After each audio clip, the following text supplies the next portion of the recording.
Hindi pa tapos ang balasahan sa Bureau of Customs. Isusunod na raw ni Customs Commissioner Rufy Biazo ng Intelligence at Enforcement Group na umano'y kabisado ng sistema ng pangungutong sa loob ng ahensya. Nakatutok si Maki Pulido.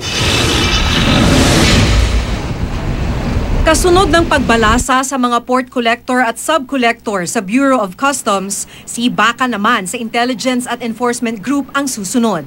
Hindi raw kasi makukuha sa simpleng reshuffle at sibakan ang pagbuwag sa katiwalian sa customs. Pero makakatulong daw kung matatanggal sa pwesto ang mga kabisado na ang sistema ng pangungutong sa loob ng ahensya. Sila raw kasi ang dapat nagbabantay sa smuggling ng baril at droga na binanggit ni Pangulong Aquino sa kanyang SONA.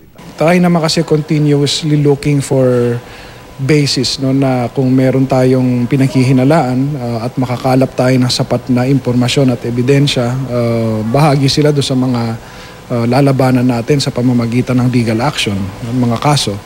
But for the meantime, organizationally, mas mainam na lahat maggalaw muna.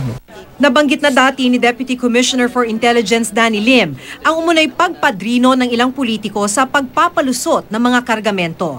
Kaya pabor si Biazon sa panukala ni Senadora Miriam Santiagong magpasa ng batas na magbabawal sa mga politikong magrekomenda ng sino man sa posisyon sa gobyerno.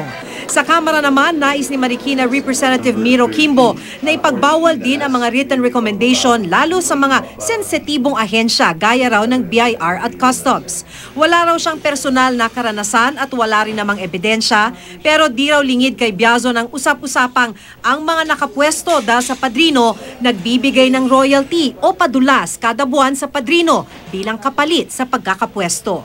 Sinabi nga sa akin, yan na yung bahagi ng kalakaran, no, na tinatawag.